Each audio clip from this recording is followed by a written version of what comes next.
All right, guys. Game paused. Immediate pause. Hopefully everything's okay. I can still select buildings. That's cool. Titan here? Yes. Haha. You didn't write go. Ah. Titan didn't write go in the countdown screen, so he wanted to make sure that he was here for this game. But let's get right into it, guys. This is game number 5, I believe, between Quantic.HyuN and Rox.Kis Titan. Now, this is going to be on Neo Planet S. This show match is, of course, a best of 9 brought to you by the wonderful folks over at sc2tv.ru. And without further ado, let's get into this. Introduce these players. Spawning in the bottom left position, a Russian hopeful just took his first game against a rather unorthodox cheese. It is from Rox.Kis Titan.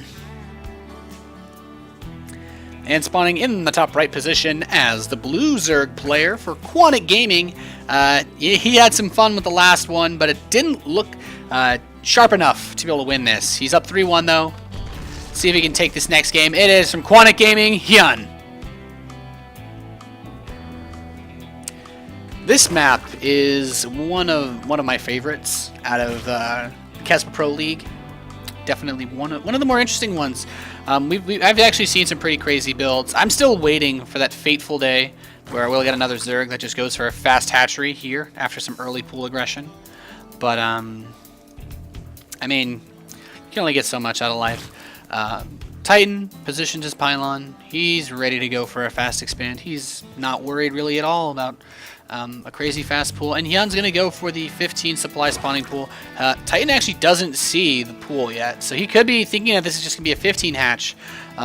He's microing all his probe quite a bit to try to delay mining on those minerals, and he's going to head down to the natural, so he's expecting a drone to go there and try to build a hatchery immediately, but there won't be one. Well, at least, I mean, he's expecting it to be a 15 supply hatchery. He thinks he's maybe going to go block this. But, and this could actually force him, he could actually throw down a pylon, possibly, if he really thinks it's going to come. His probe's taking a lot of damage, though. One more hit, and it will go down. He needs to be very, very careful. He's going to back off. HyuN is going to get that hatchery up. We have a forge now starting after the Nexus first, so good decision-making by Titan. He's going to move right back on into the main. Wants to see just exactly what's going on in HyuN's base. He still actually hasn't seen that spawning pool, which is kind of interesting. But, I mean, at this point, he has to know it's up. So we have the Overlords getting scout. Okay, Nexus first. And we could see another aggressive response like the last game, but I don't think HyuN's going to do anything crazy. I think he's just going to try to take the next 2 games in a relatively timely fashion. And possibly just play a strong style again that we've been seeing out of him. So Zergling's going to move on up. This poor probe, no, he's kind of cornered, but he's kind of like running in the, he's like a motorcyclist driving on the highway, and there's all these big Mack trucks. He's so scared one of these things is going to hit him. But that probe is moving along. We have the gateway on the way. Forge is complete. Cannon's on the way now for Titan. HyuN will not be able to get in. I do not believe he would barely miss it. That probe, though, he wants to try to catch that, and it might be a little bit too late. He gets under that safe guise of the cannon. Third hatchery is on the way for HyuN now as well, so he's going back into his standard macro play, and I can't say that this surprises me at all. HyuN is a very strong macro Korean player. I think he really just wanted to see just what he could do.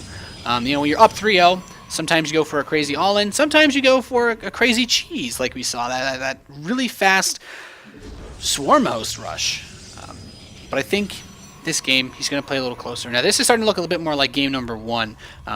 We have the fast third gas going up. We could see a mothership core poke with the Stargate. He's actually hiding his Cybernex core in his main. Keep it safe. Keep it safe. Keep it secure. Keep it close. Doesn't want it to be vulnerable to any kind of roach pressure or anything of that sort. The Overlord, of course, does see all of this. No tech building down just yet. The Cybernex core is complete. There's enough gas for a Stargate, though, and I feel like that's what we're going to see out of Titan, simply because this is exactly the way he opened on that game in Newkirk City when he had this setup. But it will be a robotics facility, which is surprising. I think with the fast gas this quickly, this could be a sign that he wants to go for a really big early robotics facility push. This could be an immortal push, but I feel like you typically want to get the fourth gas and the third together a little bit later, but or at least when the robotics facility starts. So this is going to be interesting. He's getting his sentries out now. He's getting +1 attack too in a mothership course. This is going to likely be some kind of 2-base pressure, or he's going to try to use this to secure a very quick third, but I'm not so sure he would rush for the upgrade on the Forge if that was his intention. He might just get an armor upgrade instead. We're going to have to see. HyuN is getting his gas at his natural. He will be most likely just going to drop an Evolution Chamber, get that Lair up, and a Roach Horn, typically at the same time. There's the Roach Horn, Lair's on the way, and probably going to get an Evolution Chamber soon so that he can get his +1 attack. But you don't need the Evolution Chamber as much anymore in the early game, simply because the threat of rushes and such by cloaked units is no longer really a threat because you can get up Spore Crawlers. But we're going to have him take additional gas, actually. He's going up to 4 gases. I wasn't sure if he's going to go for his 5th and 6th one in his main base, but an Immortal is being produced by Titan. HyuN has a pretty good idea of everything that's going on, I think. Did he spot the robotics facility, though, is my question. He did. So he's taking this into account. He knows, okay, well, you got a really early gas, so you're going to be able to get Immortals and Sentries out. So you could be going for some kind of Immortal Sentry timing push. And he's adding on 5 gateways, so that's exactly what it looks like. It's going to be 5. So there's a 6th gateway. Now moving up to 7 gates, it's going to be an Immortal Sentry all in for the most part. It's going to be a little bit beefier because he's going to have the Mothership Core with him to be able to throw down a Time Warp, slow down those units running up or down the ramp to try to save HyuN's expansion. But we're going to have to see. A Hydralisk Den is on the way. We have a Macro Hatchery on the way as well for HyuN. Will it be in time, though, for him to get up enough units to deal with this push? I'm not 100% sure he's going to wait for the gateways to finish up.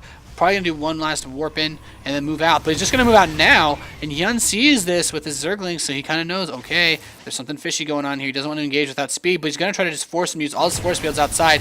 He's running in towards him. Time Warp goes down on these Zerglings. Really nice. But the Zergling speed is complete. He's getting a decent bit of a surround here. One of these Immortals taking quite a bit of damage, losing all of its shields. And Hydralisks are being produced now. And that's really difficult to hold this kind of push with just Hydralisks because they're not tanky at all. But I suppose the Immortals do more damage to the Roaches instead. So this is going to be interesting. His creep spread's solid enough that he can try to throw units. He made him burn a lot of force fields. But another warp in of Sentries was built behind this. The Overseer is going to go into the main base of Titan. He's going to see exactly what's coming at him. And now, well, this force is moving in towards the center of the map. He needs to be a little less patient, I think. Titan needs to push in. I feel like the more time you give his Zergs to prepare for this, the more supply they can get, the more injection rounds they get through, the bigger army they get. And right now, off 7 gateways, it's going to be really difficult for him to push forward without really going to take a third without doing a crippling amount of damage. But here he goes. The Hydralisk is going to immediately pick off that Warp Prism. The Hydralisks get away. Wow. Missed force fields by Titan. Allow HyuN to save all of his army. And now there's no reinforcements that can come in. He's just going to push in here. Time Warp goes down on the Hydralisk, but they're already close enough to deal damage. He's going to start picking away at these Sentries. The Immortals not really able to do too much versus these Hydralisks. He's got to focus them down, though. But the Zealots are doing quite a bit of work. However, he will be able to clean up all of this, and that push gets completely crushed by HyuN. Stalker Weapon comes in, but not going to be enough. There's just a fast GG from Titan. The 2-base Immortal Sentry all-in fails, caught in the center of the map, slowed down by the Zergling rush, and I have to say that missed force field also really cost him. He could have killed about half the Hydralisks basically for free right there. That was just a quick and sloppy one, guys. Yeah, that's about best way I can describe that game. But that's going to put HyuN up 4-1, and he's only going to need one more win to take this best of 9, I'm pretty sure. I'm really bad at math, so I'm pretty sure it's up to 5 wins. So we're going to have to see. I'm going to run an ad, and we'll see you guys on the other side.